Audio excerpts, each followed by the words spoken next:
Good afternoon, and thank you so much for joining us for the California Department of Education's presentation that describes the cultural competency training to support lesbian, gay, bisexual, queer, plus students for the state of California. My name is Kristen Cruz Allen. I'm the manager of the Teacher and Leader Policy Office. We're also joined today with our colleagues at the Los Angeles County Office of Education, as well as the San Joaquin County Office of Education. And I will have them introduce themselves as they move to their parts of this webinar training. So as the agenda shows, our presentation will cover legislation regarding LGBTQ plus cultural competency training, including Assembly Bill 130 and California Education Code 218.3, as well as logistics for the LGBTQ plus competency training platform, and the layout and goal for each course, and roles for individuals that are going to play throughout this training process. And then we actually will get a little bit of a PRISM LMS or learning management system demonstration towards the end as well. Assembly Bill 130. Oh dear, it appears people cannot hear me still. Are we still getting those? Do we have to start over again? No, Kristen, all the panelists need to enter webinar. So the panelists couldn't hear you unless they enter webinar. They're considered backstage. So good. We just need them to enter webinar. Perfect. Okay. Panelists enter webinar at the bottom right. Very good. Thank you for all the assurances from folks that are hearing me on the participant side. So I won't start over again and put you through all of that information once again. So AB 130 required that we created a training that talked about the creation of safe and supportive learning environments for lesbian, gay, bisexual, transgender, queer, plus youth, including those with multiple intersectionalities, including but not limited to those who are members of the LGBTQ plus community, members of communities of color, immigrants, or people living with the human immunodeficiency virus. As well, the training was required to identify LGBTQ youth who are subject to or may be at risk for bullying and lack of acceptance at home or in their communities. AB 130 also requires the provision of targeted support services for LGBTQ plus youth, including counseling services, and has requirements regarding school anti-bullying and harassment policies and complaint procedures, suicide prevention policies and related procedures, policies related to the use of school facilities, including but not limited to bathrooms and locker rooms, and policies and procedures to protect the privacy of LGBTQ plus students. Additionally, Assembly Bill 130 had training requirements that recognize the importance of identifying local community-based organizations that support LGBTQ plus youth, the formation of peer support or affinity organizations, the importance of school staff who have received anti-bias or other training aimed at supporting LGBTQ plus youth, as well as health and other curriculum materials that are inclusive of and relative to LGBTQ plus youth. Additionally, Education Code 218.3, which technically has all of the requirements that we were just speaking of in AB 130, requires us at the California Department of Education to finalize the development of an online training curriculum to support LGBTQ plus cultural competency training for teachers and other certificated employees on or before July 1, 2025. And beginning with the 25-26 school year, And continuing through the 2029-30 school year, a local educational agency shall provide and require a minimum of 1 hour of LGBTQ plus cultural competency training annually to all teachers and other certificated employees serving pupils in grades 7 through 12 over the 5-year period. So these were requirements that came out of Assembly Bill 5, if you're familiar with it. From a past legislative session.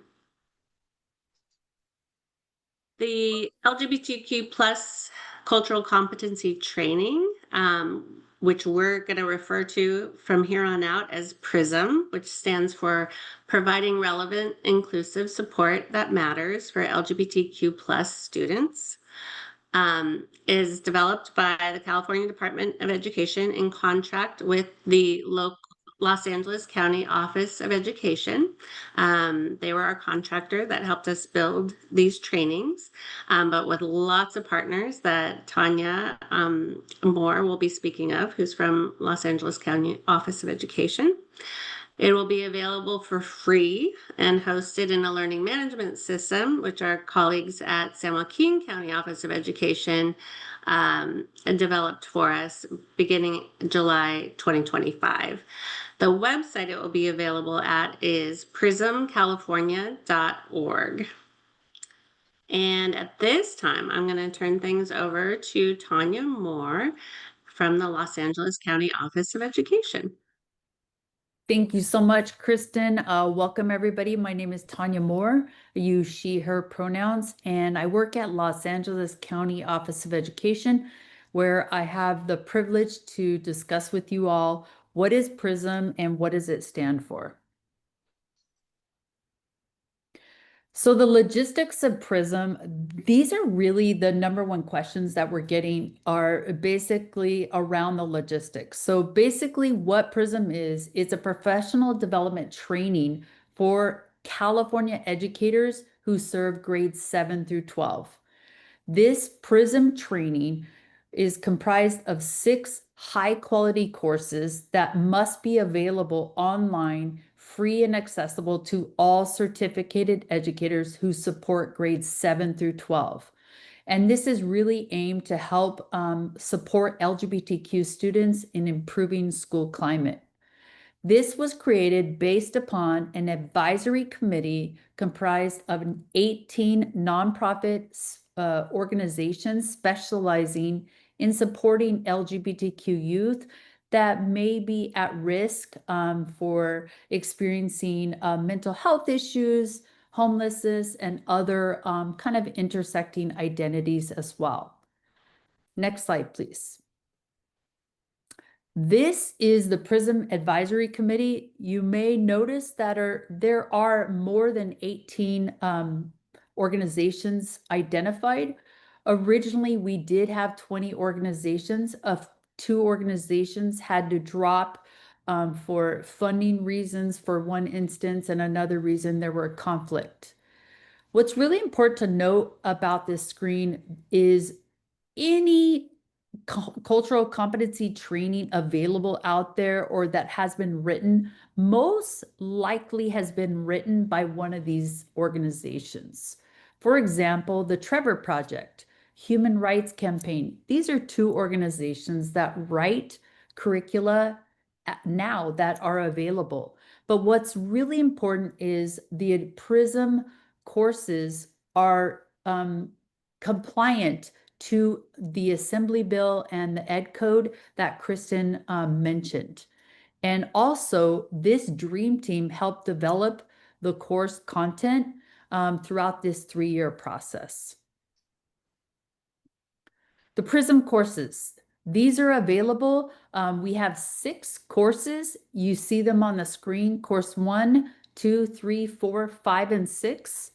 One of the biggest things right off the bat, do you need to take the courses in order? Technically, you do not. These are standalone courses. Each LEA gets to decide which course they're going to take, but the minimum requirement is for each LEA who serves grades 7 through 12 certificated staff to complete a minimum of 1 course per year. Course 1 is kind of foundational knowledge, really the 101, looking at terminology and really looking at kind of the basics and setting the stage, understanding foundational language before we move on to other courses. Course 2 is LGBTQ history and culture, really looking at the impact that different folks from around the industry, if you will, as far as science, math, language arts, and so on, what has happened and what impact they've had throughout history and upon culture. Course number 3 is about preventing bullying, harassment, and discrimination for LGBTQ students.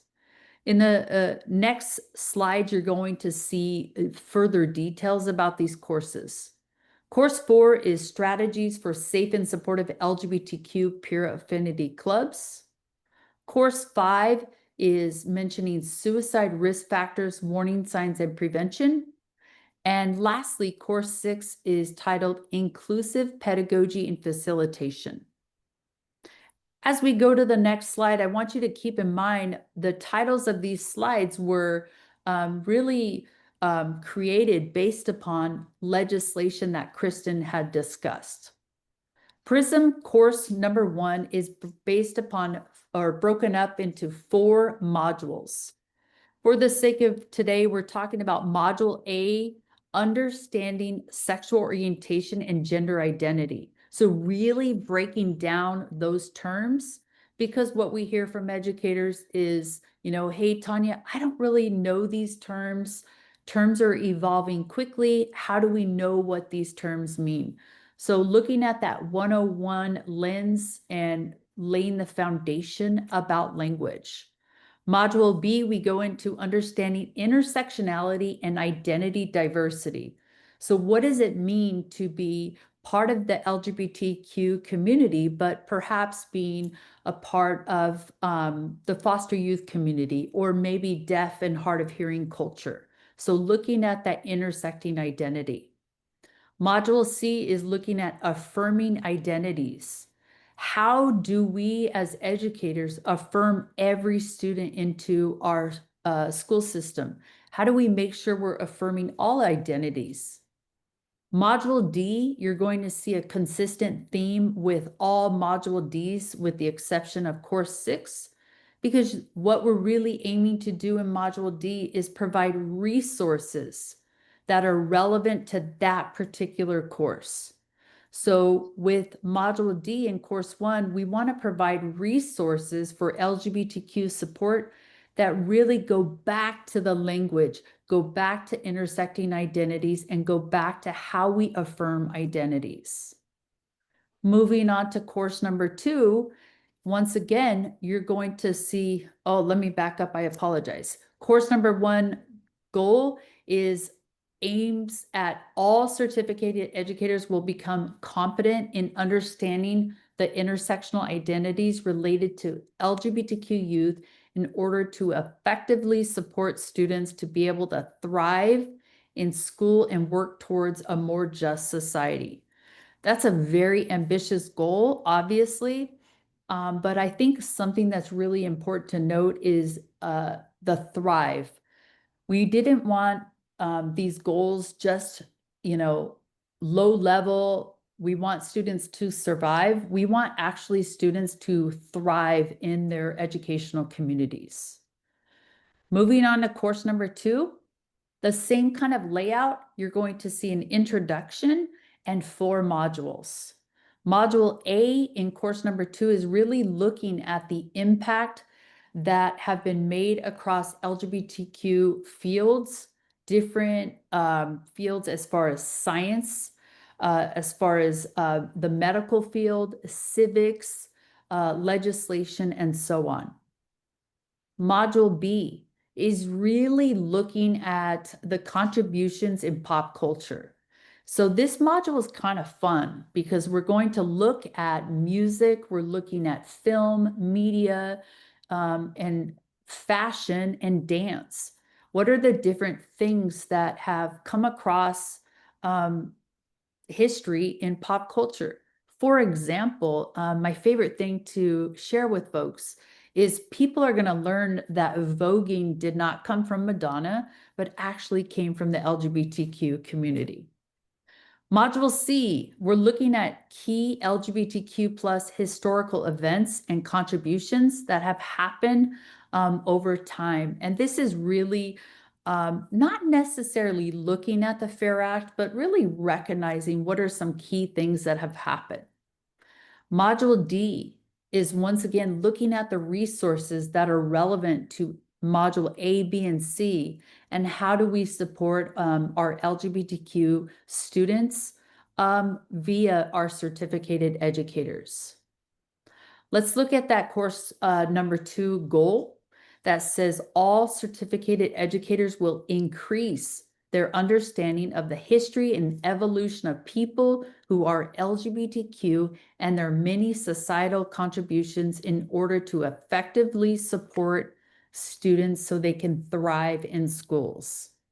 So that's once again an ambitious goal, but definitely doable. And we want to make sure that we are providing that support to all certificated staff. Course number 3, once again, we're going to have that introduction and 4 modules, where module A, we're looking at the strategies and benefits for safer LGBTQ space. So you're going to look at a little bit of data, but just setting the stage, the big, what's the why? Why is it so important that we have these safer spaces, and making sure what are the specific strategies and benefits? What's important for you all to kind of note about this course number 3 is we wanted tangible things. What are tangible items that every certificated educator can implement starting Monday? Module B, you're going to learn about the impacts of bias on LGBTQ students. What happens if there's a negative stereotype or connotation against LGBTQ students? How does that have a short-term and long-term effect on the LGBTQ students, but also allies that support LGBTQ students? Module C, this may be a little bit heavier content because we're really looking at the laws and policies that support LGBTQ students. This is something that I think is really critical because we have a lot of educators that are saying, I want to support, but where is the legislation that supports that support? Module D, looking at the strategies and resources for LGBTQ support that relate to Module A, B, and C. Let's look at that goal. PRISM course number 3 goal says all certificated educators will understand how LGBTQ students experience disproportionately negative outcomes as a result of identity-based discrimination, including homophobia and transphobia. This is a really kind of, I want to say, a heavy goal, but we definitely think with our advisory committee, we had some amazing organizations that added their expertise to make this doable.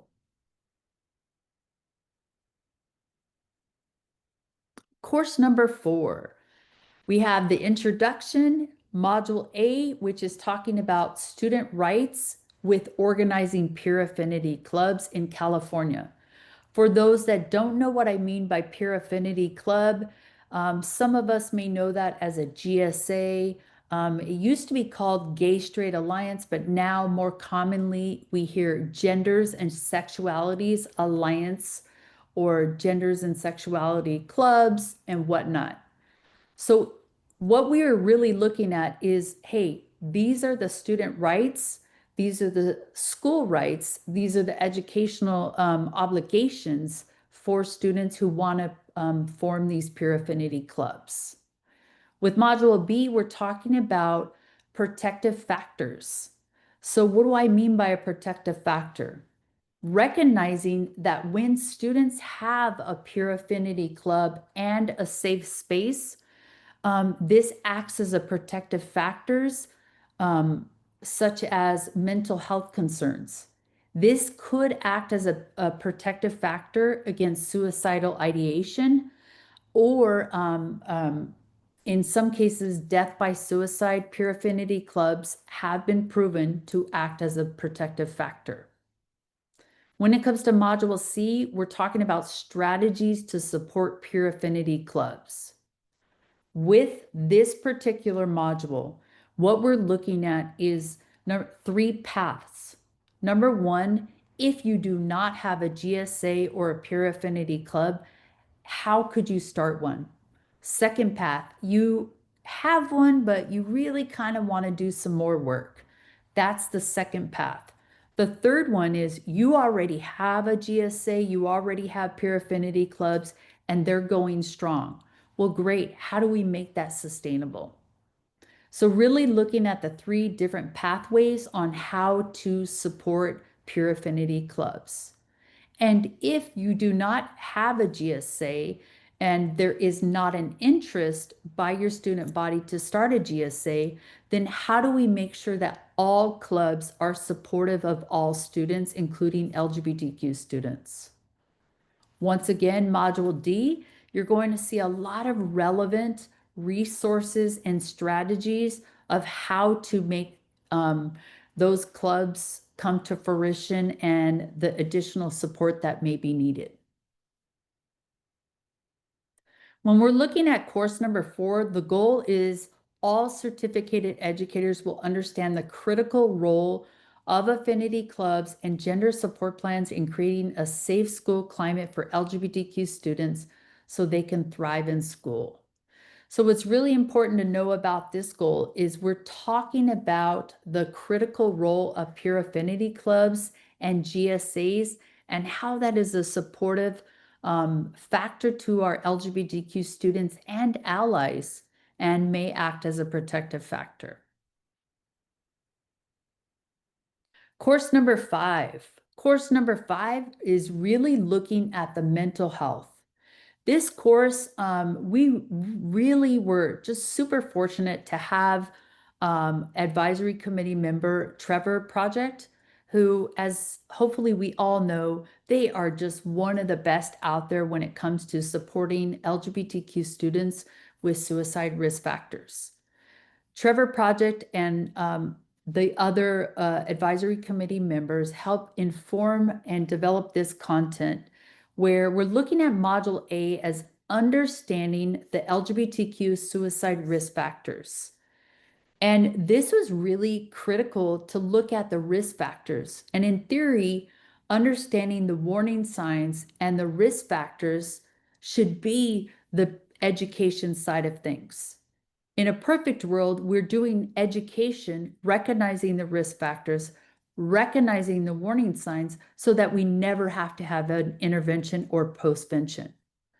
So Module A is really important, setting the stage, understanding what are suicide risk factors.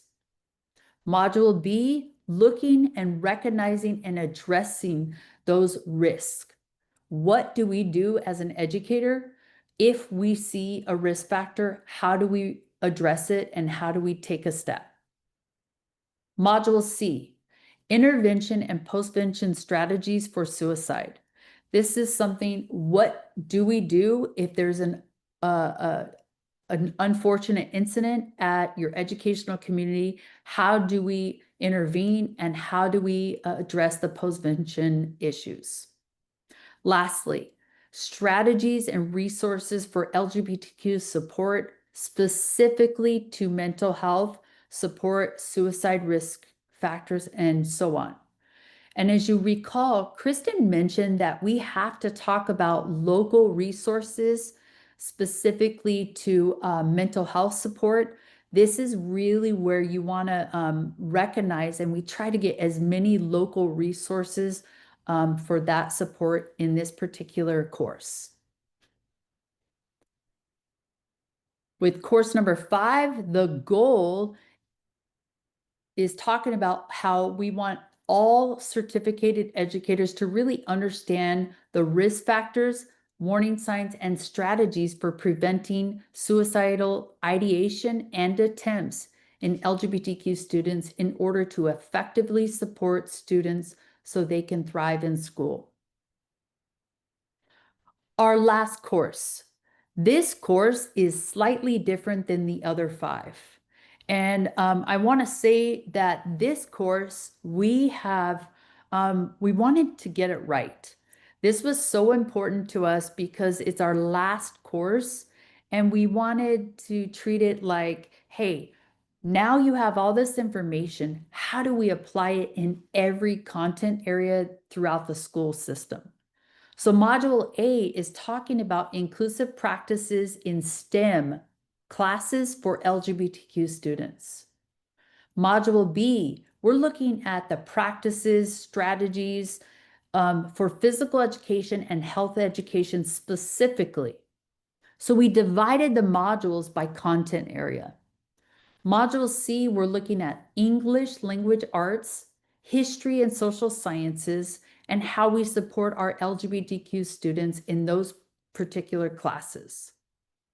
Once we get to Module D, we're talking about elective classes, world languages. This was really kind of a fun module to take a look at because we were looking at not just world languages, but if somebody wants to become an EMT, are they aware of the biases that exist for gender? Are they aware of LGBTQ risk factors when it comes to serving as an EMT? So looking at those different types of elective courses and how we support our LGBTQ students. This particular course has a module E where we house all the resources for LGBTQ support relative to module A through D. With the course goal from course 6, we're looking at all certificated staff will identify their responsibilities and implement actionable steps to create a more inclusive and affirming school climate in order to effectively support LGBTQ students so they can thrive. These are our 6 courses. And what's really important to note about the course, we get this question a lot, how long does it take? Each course, I tell everybody to give at least 60 minutes, but the sweet spot is somewhere between 60 and 90 minutes to complete start to finish each course, which means each module might be 20 to 25, 30 minutes max for each module. Some are going to be shorter than others, some will be longer. Now, this does go into effect July 1st, 2025, but in a perfect world, we do not expect everybody July 1st to start taking all of these courses. But instead, what we are really encouraging school districts to do and LEAs is to really take on 3 different roles. What do I mean by this? Each LEA will have at least 1 account manager. And I believe Michael from San Joaquin is going to talk about that a little bit more.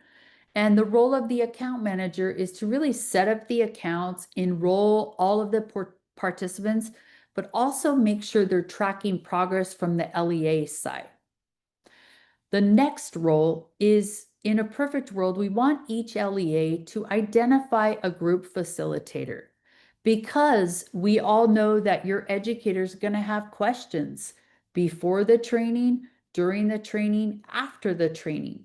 So identifying somebody at your LEA who can be the group facilitator to help guide those discussions and reflection, I think will make this really a successful implementation. Third role, this is the certificated educator where everybody who serves 7 through 12 must take the training. So certificated educator, that's all of us who need to take the courses.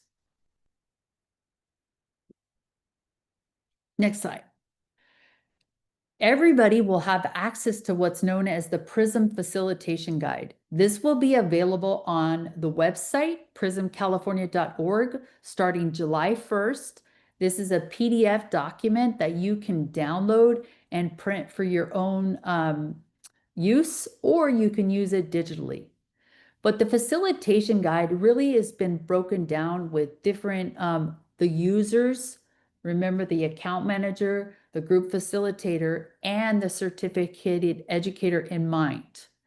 The first 10 pages are really looking at the different roles of the account manager, the users, the purpose of the guide, the role of the facilitator, and time commitment for each course. So you're going to also learn about the course layout and really how to read the document. So this is a good introduction.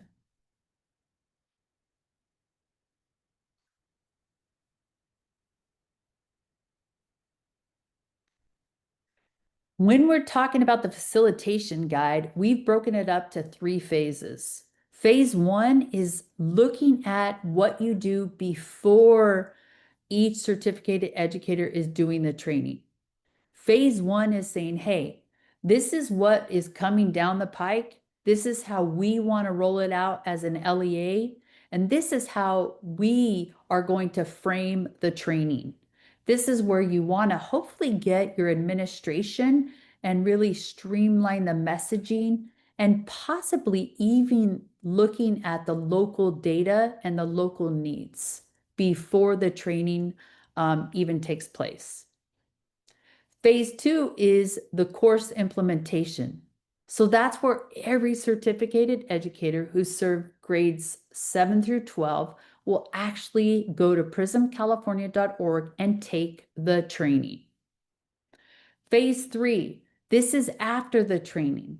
We don't want it to be a one and done. We actually would like that group facilitator to help follow up with any type of debrief, next step, planning, and in sometimes maybe even reflection. In my opinion, it is really important in phase 3. This is where you want to bring your community partners. Any partnerships that you have, you want them to be involved. We don't want this to replace any of your partnerships on a local level, but instead it should enhance. Like I said, each course takes about 60 to 90 minutes to complete, which includes the asynchronous content with videos, activities, and reflection questions.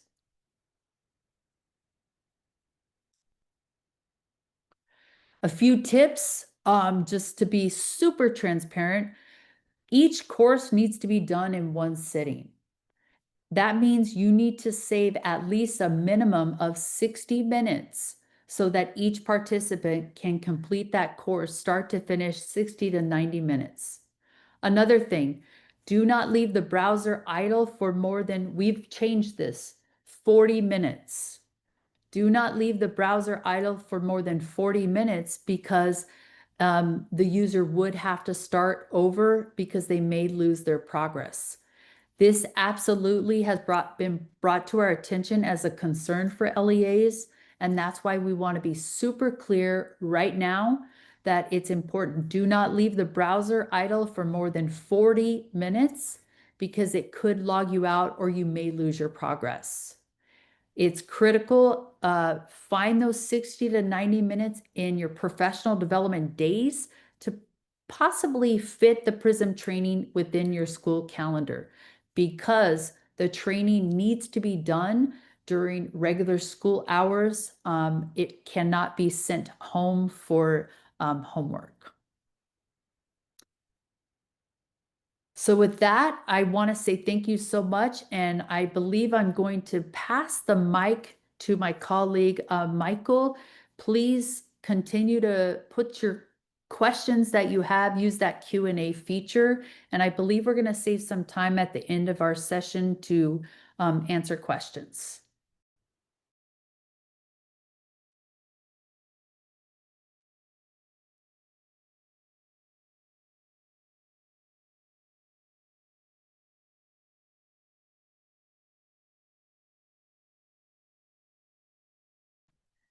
Hello, everyone. My name is Michael Pham. I'm the project manager on the San Joaquin County side with the collaboration with Kirsten and Tanya building this platform for the state of California. I'll share some slides and also the slide will be available. They just give you a glimpse of how to create an account, and just in case if somebody forget how to access the website or even change their password. That way, when you're as account manager, know how to create an account or even bulk update to create multiple accounts. So currently in the system right now, we have 3 types of user. CDE, LACOE, San Joaquin County is one type of user. Account manager is also not known as a district manager. They'll be in charge of creating accounts for the districts, running reports for compliance, and the user itself. Those individuals will be taking the course to satisfy the compliance per year. It's very simple. We have built a user management page. Once you log in with your account, we'll take care of that. Starting July 1st, you'll start getting emails to log into the system to reset your password if you time out, or just log in and create your password. So once you're on the user management side, drop down, you'll be able to select a user, add a new user button. From there, you'll be able to fill out the form. As a reminder, each email, you only allow 1 email per user per email. So based on your account manager role, you'll be able to select a different drop-down menu. To add a user, you'll get the first name, last name, an email, the role, which the majority of the time will be a user role, and selecting the district drop-down in the school associated with that user. Here's the district view. We'll be responsible for creating the district admin account. For those that works out in the bigger SELPA that handle underlying districts, you're able to have permission to assign to multiple districts based on your account as well. So you won't be locked into one district to use the system. If you're like, for example, out at Siskiyou, you have Siskiyou COE and Siskiyou Unified or something like that, that admin will be able to run a report and also create accounts for those smaller districts available. For an individual user itself, you'll be able to add grade level, depends on what grade level the user's in, select multiple selections, select the district, select the school assigned for that user. We also have a feature where you can bulk up, add users. For example, we have a template on the website. You can download the Excel file, and there's the tabs. You'll be able to select your district ID, school ID, and grade ID to enter on that Excel file and just upload it into the system. There'll be a validation in place. If there's an error, you can edit the fields itself to make the correction and update the file. So this allows you as account manager to create 500 accounts at one time. So this way you don't have to log into the system, create 20 accounts, 30 accounts, very simple process. If you wanted to add 1 user at a time, you could use the add user button. That way you don't need to use the Excel file. Once the user's account is created, they'll get an email welcome them to the system. They'll just need to click on the blue confirm and create password link. Once they get to the page, it's a very simple process where the password will require at least 8 characters, 1 lowercase, 1 uppercase, a number, and a special character, and hit submit. In case of the account you created, the user is unable to log in, just have them click on the forget password and use the email associated with their account. They'll get another email to create the password. It's the same process using the same password when you create your account. The email sample will look exactly like this. Tell them to reset the password.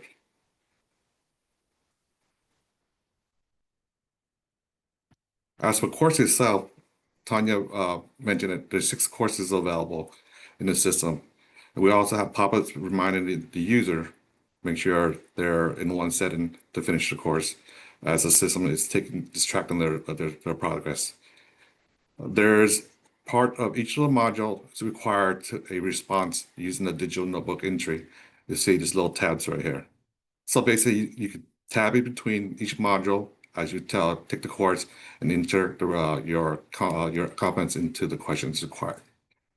You're required to take 1 course per year. Once you complete the course, you can download the PDF version and save it for yourself and provide it to your department for a record that you completed the course. It's a very simple process.